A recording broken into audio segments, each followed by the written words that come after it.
상대와 원수가 되지 마라. 최대한 예의를 갖추라.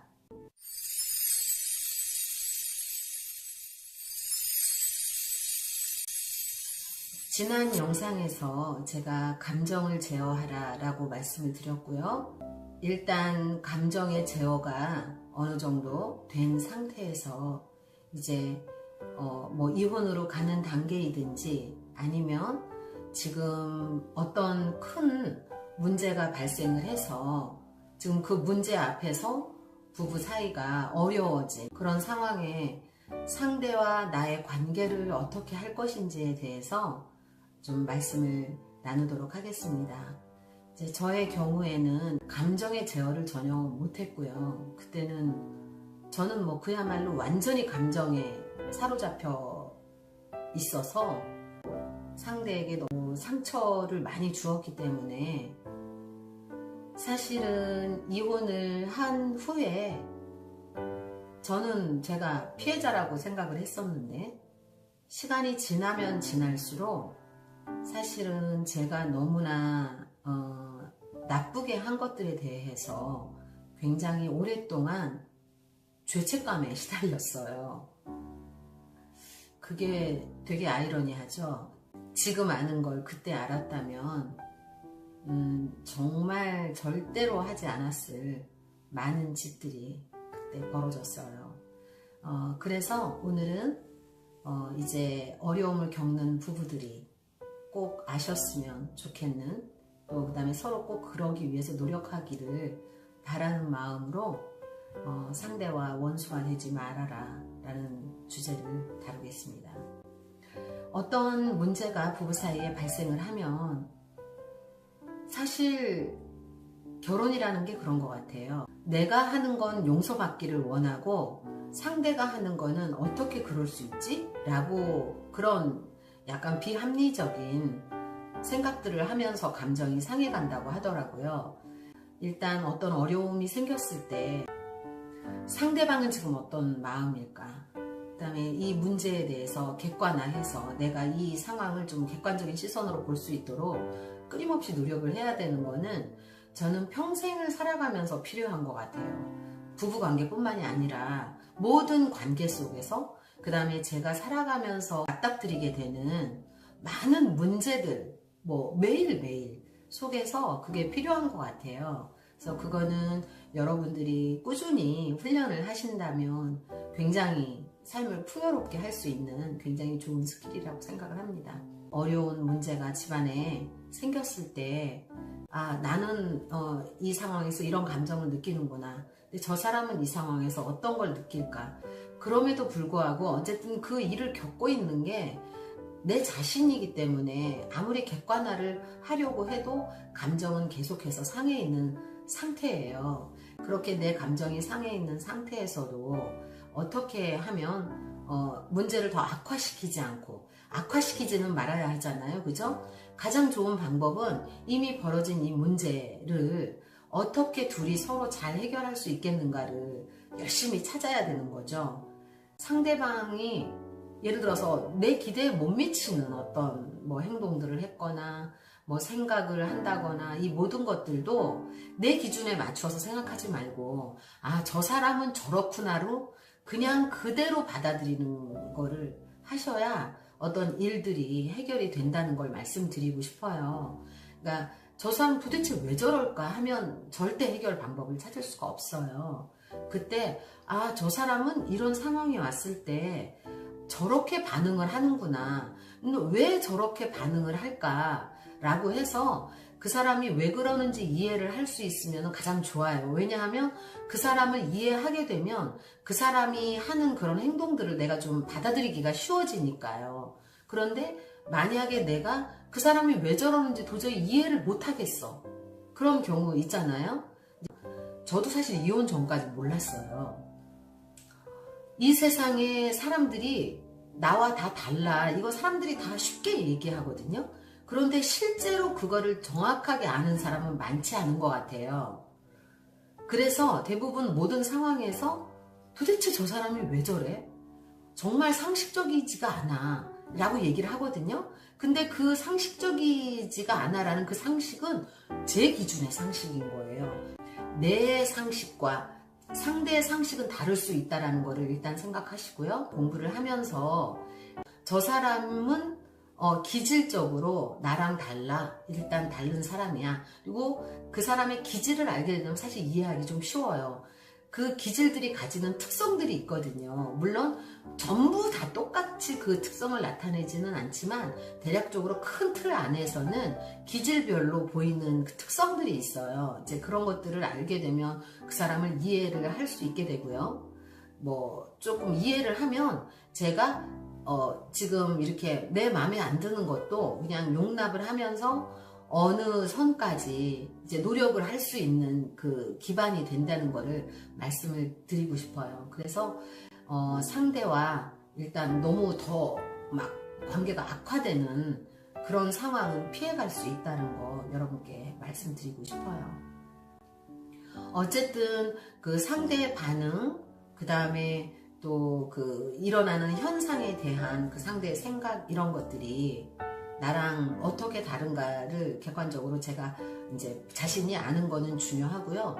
그 상황을 내가 보는 것과 저 사람이 보는 것들을 내가 정확하게 알고 그 다음에 그러면 어떻게 이거를 짜 맞춰서 해결을 할 것인가를 이제 그 다음 스텝에서 생각을 할 수 있겠죠. 그렇지만 이제 뭐 상대와 관계가 나빠져 버리면 다음 스텝을 갈 수가 없어요. 그러니까 상대한테 제가 제 감정 그대로를 막 표현을 하고 또 상대도 저한테 막 그런 식으로 하면 해결을 할 방법이 없습니다. 그냥 그거는 사람이 이제 어떻게 돼버리냐면 될 대로 되라. 그 다음에 막 오기를 부리고 서로 자존심 싸움을 하게 되고 그러니까 유아적으로 그러니까 퇴행이에요. 어른스럽게 해결을 다 해나가는 게 아니라 그냥 완전히 유치한 쪽으로 흘러가 버리기 때문에 이 영상을 보는 분들이라면 사실 어떤 의식을 갖고 있는 분들이라고 생각을 해요. 그랬기 때문에 이제 이런 거 저런 거 찾아보시다가 이제 제 영상까지 보게 되셨을 확률이 거의 이제 많다고 제가 보기 때문에 이 영상을 본 당신이 먼저 시작하세요. 이제까지 관계가 계속 핑퐁처럼 막 나쁜 거를 주고받고 막 오물을 집어 던지는 그런 관계를 여기까지 왔다면 늦지 않았어요. 그래도 오늘부터 이 영상을 본 후부터 그 사람이 내 남편, 내 와이프라는 생각을 떠나서 하나의 나와 별도의 한 사람으로 그 사람을 두고 내가 옆집 아저씨, 옆집 아주머니한테 하는 정도로 하신다고 생각을 하시면 돼요. 내 남편이니까 쉽게 하고 내 와이프니까 쉽게 했던 것들은 잊어버리세요. 오늘부터 저 사람은 나와 별도의 사람이다라는 생각으로 관계를 시작하시고요. 최대한 뭐 다정하게까지는 못하시더라도 무례하지는 않으시도록, 예를 들어서 지금 이 영상을 보시는 분이 아내분이라면 아내의 도리를 다 하세요. 그거는 의무잖아요. 하시고 만약에 남편이시라면 남편으로서의 최소한 남편으로서의 의무를 다 하세요. 서로 아주 기본적인 예의부터 시작을 하시면 시간이 지나면 그거보다 조금 더 잘할 수 있게 되고 조금 더 잘할 수 있게 돼서 우리 서로 다시 노력을 해보자 라고 할 수 있는 어떤 접점을 찾게 되실 거예요.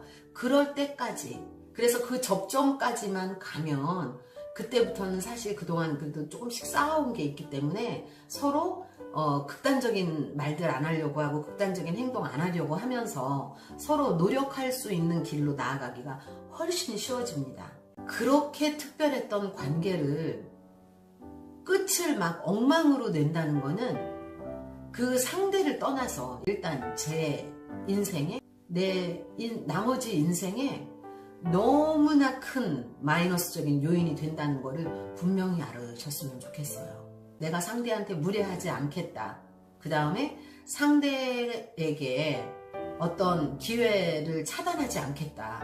라고만 내 자신이, 영상을 보시는 자신이 그렇게만 생각을 해도 사실은 되게 많은 커플들의 이혼을 막을 수 있을 거라고 생각이 들어요. 자녀가 있는 분이라면 더 그렇게 하셔야 돼요. 자녀가 있는 분이라면. 나는 그 사람하고 헤어져서 남이 될 수 있는데 내 아이, 내 배우자와 영원히 자기 부모인데 영원히 보지 못하게 할 권리는 이 세상에 어느 누구에게도 없습니다.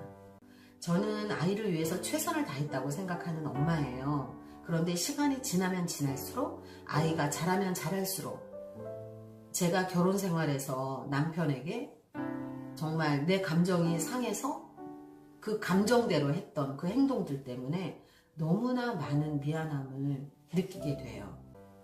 정리를 하자면 제가 이제 여러분들이 어떤 어려운 상황 가운데 있어요. 심각하게 이혼도 고려하고 있어요. 내 감정은 너무 많이 상했어요. 앞은 보이지 않아요. 해결 방법이 아무것도 없는 것처럼 보이는 그런 상황일지라도 두 가지를 생각하세요. 자, 하나, 이 사람 내가 너무 사랑해서 결혼까지 했던 아주 귀했던 인연이라는 거. 내가 이 결혼 때문에 받았던 상처만큼 저 사람도 분명히 그럴 거라는 거. 나의 귀한 자녀. 이 자녀에게서 저 부모를, 저 상대 엄마든 아빠든을 절대 뺏을 자격이 없다는 거는 명심하셔야 돼요. 되게 쉽게 어떻게 되냐면요. 그 상대 배우자에 대해서 받은 상처를 아이한테 위로받고 싶어져요.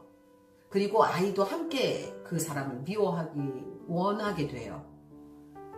그냥 저절로 그렇게 돼요. 그리고 행여라도 아이가 상대 배우자와 가까운 것 같으면 너무 불안해요. 두려워요. 그러나 그럴 때에도 이 아픔의 몫은 나의 것이지 아이의 것이 내 자녀의 것이 아니라는 거 여러분 꼭 명심하시고요. 자녀 앞에서 상대 배우자에 대한 마이너스적인 악의적인 그 다음에 내 감정을 쏟아내는 그런 것들은 할 수 있는 한 안 하시면 제일 좋아요. 그러나 나도 모르게 해버렸어. 그러면 그때 꼭 이야기하세요. 엄마가 그렇게 느낀 걸 엄마 감정을 너한테 얘기했어.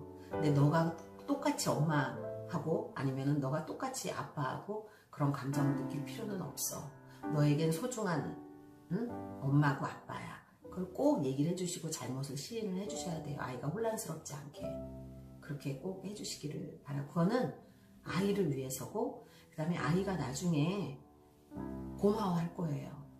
내 엄마가 내 아빠가 너무 힘들었을 텐데 나에게 그런 걸 본인이 혼자 짊어지고 나에게 그 짐을 지워주지 않은 거에 대해서 분명히 감사하는 날이 올 거예요. 여러분 그날이 오지 않더라도 그거는 부모의 도리입니다.